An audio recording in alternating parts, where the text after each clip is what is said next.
Hey everybody, this is Tim King from the band Soil, and we are going on tour with Static X in May of 2023 to Australia. Damn straight you are, brother. Good morning, Tim. Thanks for joining us. Oh, thanks for having me. All right. So as you mentioned, man, Soil returned to Australia for three special shows with Static X, starting in Melbourne on May the 19th before hitting Sydney the next night and finishing in Brisbane on May the 21st. So as far as international tours go, mate, this is a pretty impressive double billing, you guys and Static X together. Yeah, we're really excited about it. We've toured many times over all the years with Static X, and they're great people, great band. So we're really looking forward to this one. Yeah. So you say that you've toured with them a few times. Like, is that like when you get to your stage, I guess, as a band, like, is that something that the bands make up themselves? Like Static X will say to you, we want you on tour, or did their management sort of still sort stuff like that out? Well, the first time we ever toured with Static X, Wayne Static personally invited us. It was in 2002, and our album Scars was out, and Wayne really liked that album a lot. So the tour was Static X, Soulfly, and Soil, and he personally actually requested that we be on the tour, and we became really good friends with him, and Tony and the rest of the band, Ken and Koichi and all, and from there on out, we had toured with Static X many times over the years. So that one was never a management or agency thing. It was two bands that had mutual respect and were fans of each other's music, taking each other out on the road. And when Static X got back with this new incarnation, we actually went to UK and Europe with them in 2019, and that was awesome. And now we're going back to Australia with them. So it's great to be able to continue to have all of our bands still out there doing it and going on tour with your friends. It makes it more of a what we call heavy metal summer camp. I like it. I like it. Well, break it straight a little bit, mate. Like off what you just said, then, like Wayne originally invited you guys out on the road with him, and now you're touring with him with a new singer, rest his soul. But how is it for you? I guess, like as a band and a performer, like touring with two different incarnations of a band where you've been close to both of them, I guess. Well, I gotta say that the way that they reinvigorated the band and are doing it now is one of the most brilliant things I've ever seen. It's super respectful. It pays homage to Wayne, yet it still gives Static X a chance to be a new version of Static X. So it pays a great homage to the tradition of Static X and what Static X started as and was always about, and it still gives light to them doing new music and continuing on as with the band, after Wayne's passing. And the stage show that they have with the lights and the effects and the screens and stuff and everything is it's a brilliant stage show. And I love the way that they did, the new member Zero with the mask. And, it doesn't just show a new singer up there. It shows a tribute, yet still a mystery to it. And nobody's done that yet. The closest thing that I saw pay a fine tribute was like when they did the Ronnie James Dio hologram, where he was actually there as a hologram. But what do you do when you're missing, when a member's gone, and you want to keep the band going? Most of the time, it's next to impossible to do, or if they do it, it's just not the same. The way Static X did it is it completely pays homage to it. It makes you feel like you're at a Static X show with Wayne Static, yet you still are at a Static X show with the new incarnation. It's just the best of both worlds, and I have to give them so many props with the way they did it. They did it in such a perfect way that I can't find a flaw in it. So wow. I have to give them major props and major kudos to that. Wow, I doubt you can see it from there, mate, but you've just given me goosebumps. Like that was amazing. Amazing. So we were saying earlier, mate, like Soil have not been out to Australia since Soundwave back in 2014, and I'm not very good at maths, but that's like a lot of years ago. 9 years. Yeah. So what's different about the band since that period, since when he came out last? Well, we're definitely 9 years older. you don't look a day over 8 years older, bro. I appreciate that. But I mean, what we are doing special on this tour and for the rest of the year and into next year, is we're going to play all songs off of our Scars record. We've never done that. Scars was our biggest record. It was our most popular record. And we've never done any touring where we've only played out songs off that record. So Australia is going to get it first, because we haven't played a show in 3 years as Soil. Once the pandemic hit, we went on lockdown and just kind of put everything on hold. So Australia is going to be the first run of Soil shows in 3 years. The first time we've played only songs off the Scars record, and our first time back in Australia in 9 years. So it's going to be really special for us to be doing that. And you guys across the pond, or shall we say across the quite a few ponds, because it's a long way over there, big are going to be the first to get this. So we're really excited about that, and it's going to be really special to come back to Australia and be able to give the Australian fans something for the first time, because usually, from a band from the States, and you take a country like Australia, you're usually one of the last to get it because you're so far away. This time, we're gonna bring it to you first, right here and there. So that's fantastic. Fantastic. And on the subject of that, mate, like a lot of bands these days are celebrating album milestones by playing their older albums front to back. But is it easy to do that, man? Like, I couldn't imagine when you first wrote that album that you ever planned on playing the whole thing one day. So, you might have done little tricky bits here and there. So is it difficult to go back and have to do the whole thing? It's gonna be. There's some songs on that record that we've never played live that we are going to play live. And there's some songs off that record we haven't played live in 20 years. So it's going to be very interesting to see how they translate all these years later. And, we've never played in our career just songs off one record. This is going to be the first time that we've ever done it. So it's going to be interesting for us, and it's going to be an interesting thing for the fans. And I know it's kind of become like a cliche thing to do.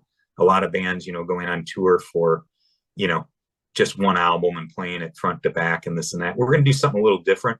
We're going to play the songs off that record, but we're not going to play it like you turn the record on and just started playing it. We're going to jumble some stuff up, and, there'll be some times where we won't have a full time amount to where we can fit the whole record in, because it is a longer record. It's a 50-minute record. Plus, by the time there's talking and, intros and things like that, we're probably not going to get to all the songs at every show, but we're going to get to as many of them as possible. But it will be exclusively songs off the album Scars. That's a good idea to sort of do them out of order, because most of the people, I love the whole concept, don't get me wrong, but when you're in the crowd watching and bands doing that, like, what song's coming next, it takes a bit of the mystery out of the live performance. But by jumbling a little bit, I think that's a good idea. Well, and with Halo being our biggest song that we've ever had, that's number 2 on the Scars record. So if we play that, everybody's just going to kind of fall asleep after that. So we got to put that one last. Start thinking. We mentioned that Scars was a groundbreaking album for Soil. So why do you think that it connected, and I still does connect with so many people? Like, what is it about that record? Well, what we did is we had one record out before that. It was called Throttle Junkies. And I kind of like to call that our version of Motley Crue Too Fast for Love. It's more of like a glorified demo. There's so many aspects of so many different types of music on there. We really didn't know what the hell we were doing. So it was really a jumbled record. When we got to Scars, we were really focused, and we had been playing together as a band for a few years at that point. We really honed in on our sound. We had down-tuned to A sharp. We really focused in on what the band was about and what we wanted to sound like. And with that album, we had a lot to prove on that. We were very hungry. We were very energetic. We had a lot of piss and vinegar in us, so to speak, to coin that term. So that record has a lot of emotion to it. It's one of those records that just has a lot of innocence, yet a lot of fire, a lot of emotion, and just raw power to it. But it's a very polished and produced record because it was our first major label record. We had a lot of time to spend working on it, a huge budget for it. And, it came out on J Records BMG and a lot of promotion behind it. So it's a very energetic and powerful record, and we were able to do everything we wanted to on it. And it really shows the true form of what soil was and what soil was to become. We really honed in and showed what soil was going to be for the rest of our career with that record. So I think that's kind of why it translated and just resonated in everybody. Yeah, cool. And one word that always seems to come up when people talk about your music is the word timeless. Like, do you agree with that when people say that your music's timeless? Like, what is timeless when it comes to music? I mean, it's an honor to hear, I mean, for somebody to say that something that we did is timeless is, I mean, it's fantastic. It reminds me, and by no means are we, in the league of such bands, but, like your Aerosmiths and your Rolling Stones. And I mean, those bands, you can put on Walk This Way or Sympathy for the Devil or anything, and those songs still sound as good today as they did back when you first heard them. And for somebody to say that about our music, it's just, it's mind blowing, because, there are a lot of bands that, came out that I wouldn't necessarily call timeless. You listen to those recordings now and it's like, boy, that sounds like utter dog crap, but you thought it sounded good at the time. And for somebody to say that about us, that the songs still hold up to this day, it's a true honor to hear something like that. So whoever's out there saying that, thank you. Good on you, fellas. And the last album that saw released was Play It Forward last year, which was an album of cover songs that had inspired the band over the years. So how was that experience? It would have been sort of this stage of your career would have been quite reflective. It would have been cool. Yeah, I mean, since we took 3 years off, we were riding out the pandemic and everything, we got offered to do 2 albums back to back, one being an album of all covers and one to be an album of original soil songs. So we agreed to do it. And, all of us picked, what we decided to do is just have the 4 of us separately pick out songs we thought would be cool for soil to play, things that we either liked personally or songs that, we thought that soil could pull off or that would, resonate with our fans and ourselves and stuff like that. So naturally, what we decided, we did that, and then we all sent the emails together. We said, okay, everybody hit send. Cool. And we sent them over, and we tallied up everything to see if anything was the same. And honestly, the song by Prong, Snap Your Fingers, Snap Your Neck, that we did, and the Ramones song Sedated, and Thunder Kiss 65 by White Zombie were all songs that 2 or more members actually wrote down just kind of out of nowhere. So those were like no-brainers. And then there were a couple that 2 of us had. And then for the rest, we kind of just talked about it and said, hey, what would fit? Me, I really wanted to do Monkey Wrench by the Foo Fighters because I just thought it would be a really cool conversion over into the soil thing. And Adam, our guitar player, came up with that Halsey song Nightmare, which is a song that honestly I had never even heard before. I had to go and watch the video on YouTube, and because I'm not a pop guy, I'm a rock and metal kid, so I listened to it and I'm like, boy, I don't know what it's going to sound like if we try that. But lo and behold, that was a really good idea from him, and it turned out really well. So we kind of attacked it in 2 ways: songs that we thought would be kind of cool to pull off, and songs that we really liked and thought would be great to show the roots of soil. And we went in, we recorded them. It was a process, because when you really strip those songs down and you hear these little nuances, I mean, we thought Thunder Kiss 65 was going to be the easiest song in the world to record, like two riffs. But when you listen to that song, there's bells, there's whistles, there's fireworks, people speaking through loud things. During the chorus, there's solos going off, and each solo is different during the chorus. It was a mess to try to figure it out. So that we went being real cocky about thinking that was going to be the easiest one, to that being probably one of the hardest to record. And but it went over really well with the fans, and it turned out really well, and we're really proud of it. So it was kind of a win-win all the way around for that record. And later on this summer, in July, we're going to release the second one that we recorded, and that's going to be coming down the pipeline next. And that's the originals, or? Yeah, that's Soil Originals. Very cool. Busy year for you, brother. Yeah, it's been. I mean, we even though we haven't played out in 3 years, we've stayed busy, doing some stuff. Good to see. Now, I know this is off topic a little bit, mate, but you're also in a band called Embryonic Autopsy with Scotty from OTEP, and you got your drummer, I can't even pronounce this, Arnold Trakalka. You're pretty good. Pretty good. That's almost on the money there. Cool. You, in case you can't tell by the name Embryonic Autopsy, it's a little bit different music to Soil, but how's it going, man? Like, sounds like a pretty cool, fun thing to be in. I mean, if you look back at the roots of Soil, me and our guitar player Adam and our original drummer were in a band called Oppressor, which was a death metal band, and we put out a few records, and we toured with Cannibal Corpse and Cradle of Filth, and we had a good name for ourselves back in the early '90s. And we actually formed Soil as a side project because we kind of wanted to get back to our roots of like Sabbath and Aerosmith and early Metallica, and we were really kind of into Corrosion Conformity and Life of Agony at that point too. And death metal, you can only go so far. So we formed Soil as a side project, but it took off, and it overshadowed the death metal stuff. So we broke Oppressor up and just focused on Soil, and been doing that ever since. But I was the vocalist and the bass player in Oppressor, and I went to becoming just the bass player and doing the occasional backing vocal in Soil.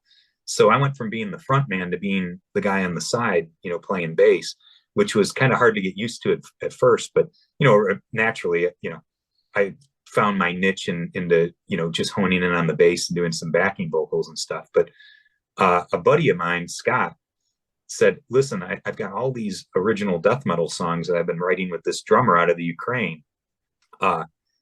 Would you be interested in singing? And I'm like, I haven't sang death metal in 2 decades. I don't know, man.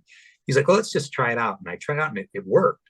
So I started calling some of my old death metal friends, like James Murphy, who was in Death and Obituary and Testament, and my buddy Terrence, who's in the band Suffocation, and Doc Coyle, who was in this band God Forbid, and more recently the band Bad Wolves. And I'm like, hey, would you guys want to throw some solos down on this? And they're like, oh yeah, boy, this is great to hear and see you get back into it. And then all of a sudden, we started kind of sending it off to some labels, and got a record deal with Massacre Records out of Germany, got a booking agent with Ashley Street International, and got a publishing deal, a merch deal. All this stuff just started happening, and we just kind of wanted to throw it up on TuneCore and just have some fun with it. But it became this thing, and Soulfly asked us to do some tour dates with them, and now we've got some other tour dates coming up, and now it's become this whole separate band. And the great thing about it is I just have to walk up on stage with a microphone, which is the greatest thing on earth. I don't have to carry a bass or an amp or anything. But it's going to be a very, very busy year for me, because I've got all these Soil things coming up, and then in between the Soil stuff, I'm doing the Embryonic Autopsy stuff. So I'm just getting pulled in all directions at once. So I went from sitting on my butt doing nothing during the pandemic to all of a sudden now I've got like an entire year's worth of tour dates coming up. So it's interesting. So, but it's fun to get back to my death metal roots, because I never stopped listening to death metal after all these years. In fact, I'm wearing a Paradise Lost shirt right now. You are. It's like it's fun. I'm just having fun with it. But Soil's the mothership. It's the main thing. It's having Motley Crue's my favorite band of all time, so I always like to make the Motley Crue comparisons. This is kind of like my 6 a.m. side project of Mickey Six, and Soil is my Motley Crue. So there you go. Right. And if anyone out there wants to check out Embryonic Autopsy, you've got the album Prophecies of the Conjoined, I believe, came out in 2022. So that's a good starting point to get acquainted with the band. Absolutely. Anybody that likes death metal should like that one. Beautiful. All right, mate. Well, thanks very much for your time today. Soil are out here with Static X on May the 19th, starting in Melbourne. Then they go to Sydney and Brisbane, and I'll be at the Brisbane show, brother. So hopefully I'll catch your eye and get to say hello. Well, now that we know what each other looks like from the Zoom call, I'll look for you, and we'll have to have a few pints together. Sounds good to me. I'll bring you I've just got a new range of heavy t-shirts that I've done up, mate. So do you want me to bring you one down? I would love one. Size large, please. Oh, it's large. Okay, on back of one of them, the back of it says "fuck shit up," and the other one says "Aussie metal." Which one do you want? Oh, give me the one that says "fuck shit up" all the way. Right, too easy, mate. I'll be down there with it, so I'll be down the front of the stage, whatever side you're on, mate, and I'll catch up and we'll say hello. Great, sounds good, man. Let's enjoy. Let's kick back a few beers if we get a chance to. I'll fucking catch a taxi in that night so I can drink as many as you can. You got it, my man. All It right, sounds like a plan. take care, man. Very lovely to meet you, bro. We'll see you in a couple of months. You too. Thanks for the interview. We'll see you soon. My pleasure, mate. See you Take then. care, buddy.